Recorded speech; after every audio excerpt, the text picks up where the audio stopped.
Halo, kita ketemu lagi. Masih bareng aku, Berry WB, dan bersama Zona Kriminal. Kita intro dulu ya. Kalau ada istilah staf khusus, kadang aku tuh suka bingung. Kok kesannya kayak keren banget?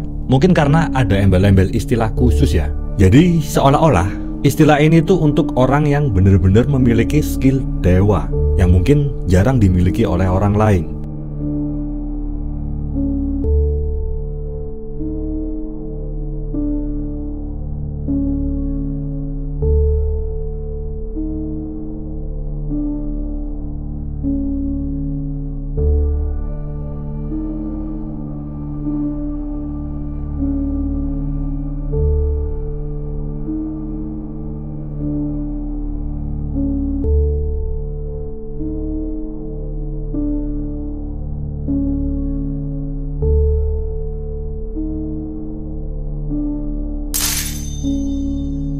Nah, kali ini kita punya dua nama yang sempat jadi bahan gosip politik, Ida Fauziah dan Juristan. Dua-duanya nggak main-main bos, karena pernah duduk di kursi staf sus. Nah, mari kita bedah pelan-pelan tentang posisi ini. Dari yang awalnya disebut staf khusus, kali ini kita geser dengan istilah staf kasus.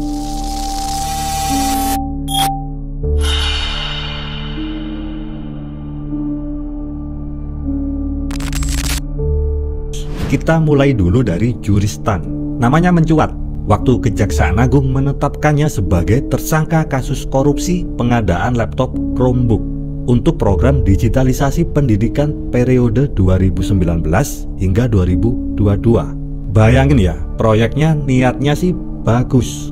Digitalisasi pendidikan, biar anak-anak di sekolah bisa lebih melek teknologi. Tapi yang terjadi justru jadi ladang korupsi. Dan nilainya fantastis, mencapai 3,7 triliun rupiah.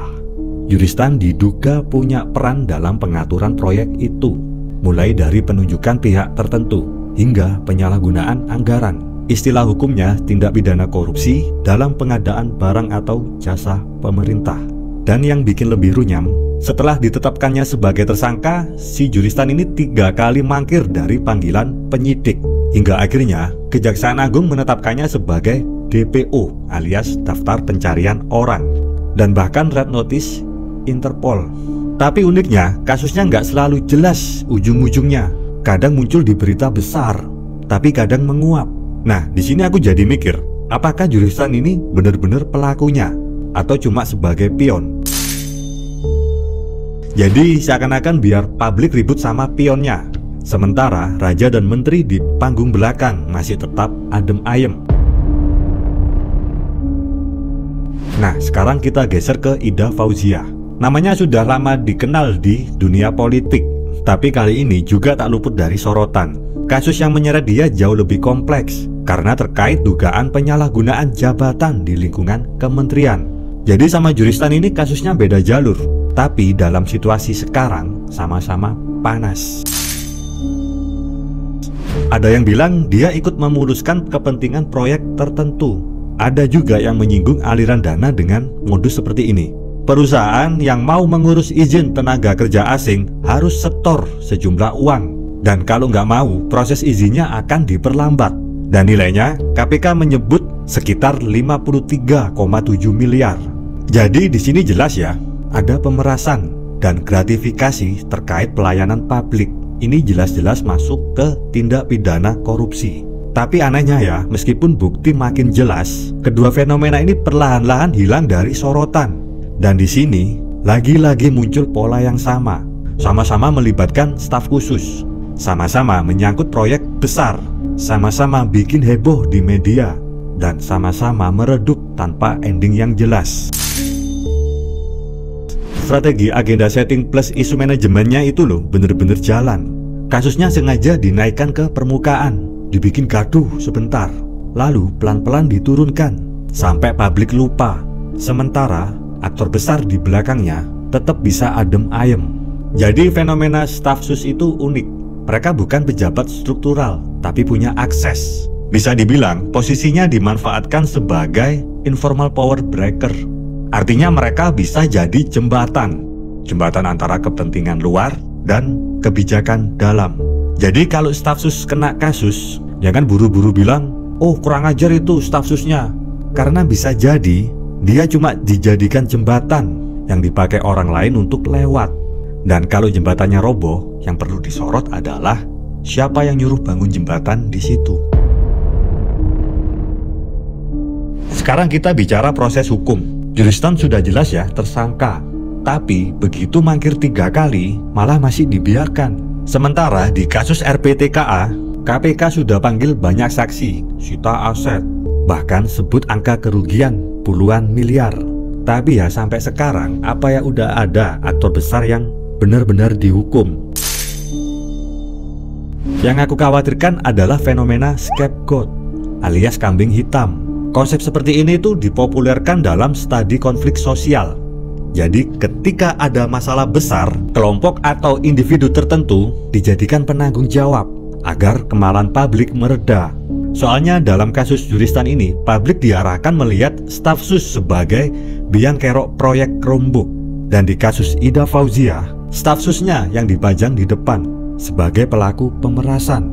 Padahal kalau diteliti, nggak mungkin loh staf sus itu punya kuasa penuh sendiri atas proyek yang sebesar itu.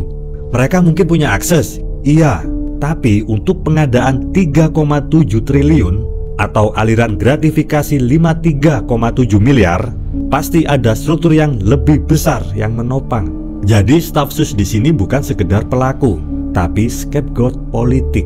Mereka jadi pelindung bagi aktor yang lebih tinggi, entah itu pejabat menteri, elit partai, atau jaringan bisnis yang menguasai proyek.